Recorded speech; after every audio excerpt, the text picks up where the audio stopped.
Hello, welcome everyone to the channel Computations in Finance. Today I would like to offer you a new series called The Biggest Mistakes in Quant Finance. In this series, each episode we will explore a common mistake in pricing, numerics, risk management, and also interest rates. The central message of the series is as follows. Many quants fail not because of the highly sophisticated mathematics, they fail because of hidden conceptual error in some sophisticated model. In each episode, we will start with an idea that sounds very reasonable.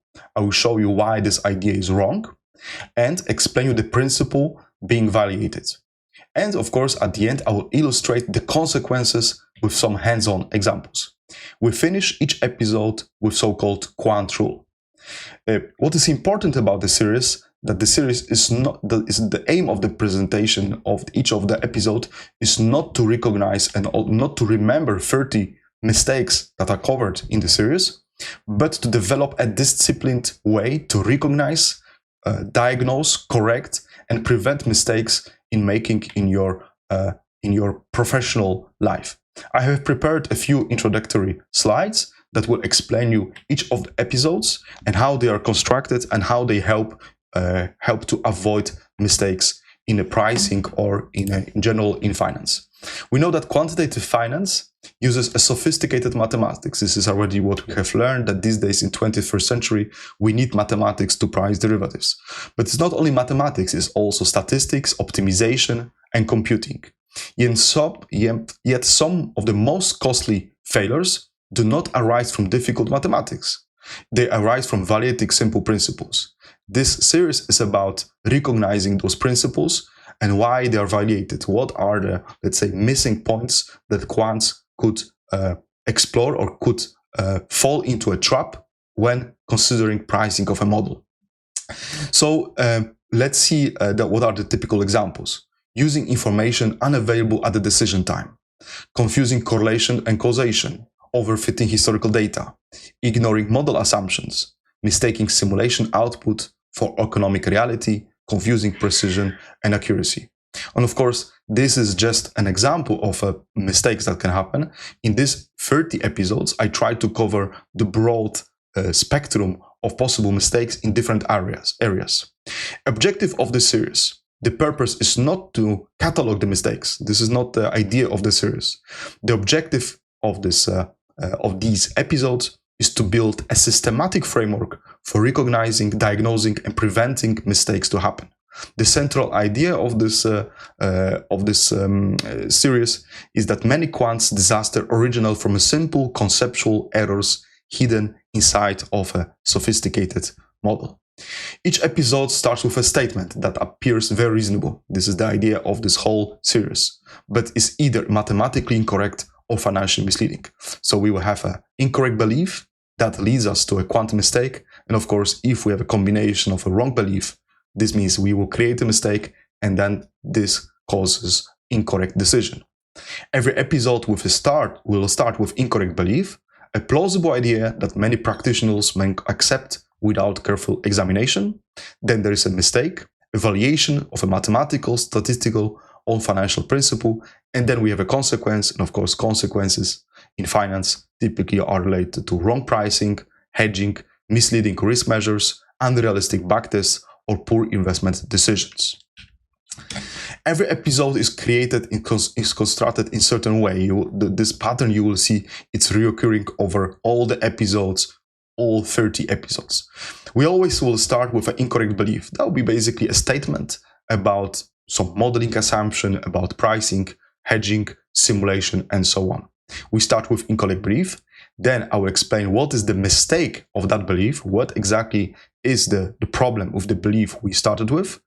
Then there will be a mathematical principle related also to examples. I will show you examples by regular examples or by counter examples that if you would follow the mistake, what type of the magnitude of impact would it have on your pricing or risk management. And then we will always finish with a quant rule. So the intuition here is always presented first. The mathematics identifies the validated principles. Of course, we go here to this part. Practical examples show the mistakes, how it appears in real time, real work. And of course, we will have the summary principle rule. What is the idea here of this the structure is that consistency. So if we follow all those steps every time, would allow us to compare different mistakes and recognize recurring patterns across disciplines. So idea is that the idea of recognizing the mistake is not that each of the mistakes are very special.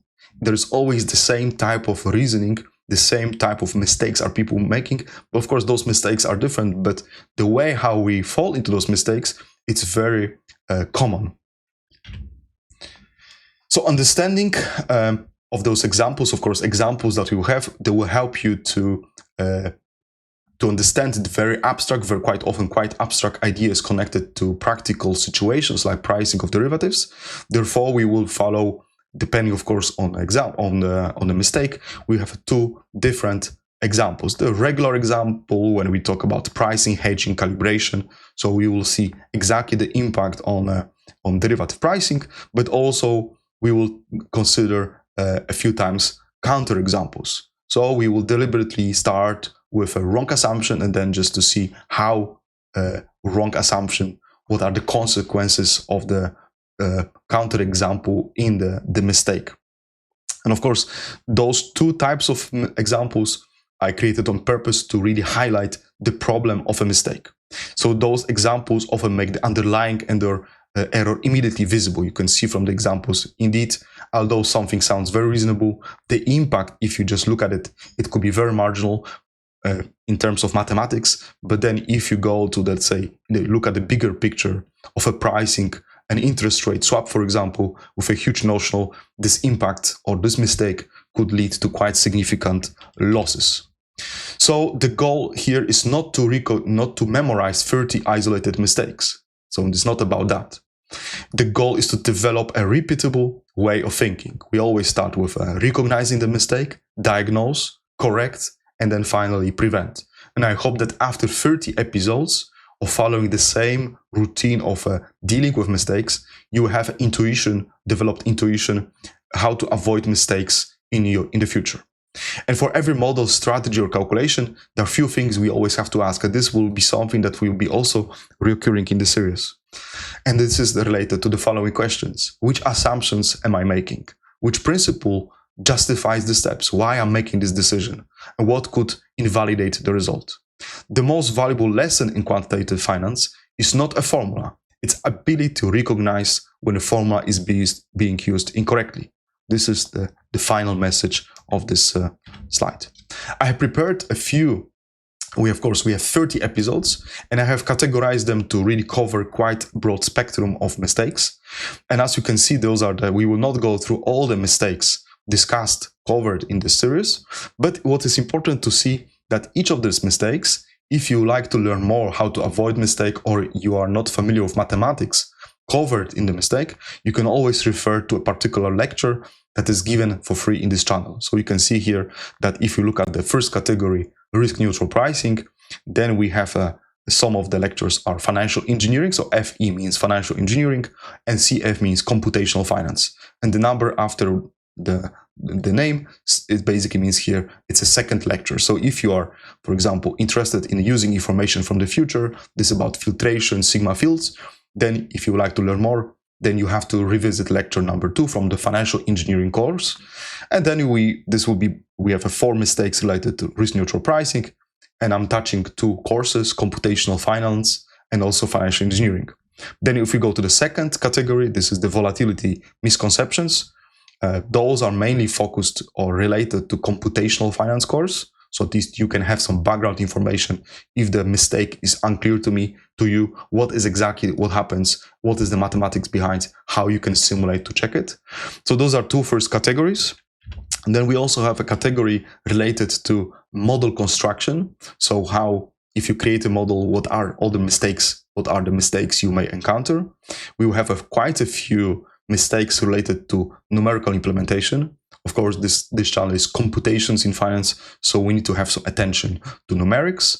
Then there will be 2 mistakes related to pricing of exotic derivatives. And then we have interest rate products covered in a course of financial engineering.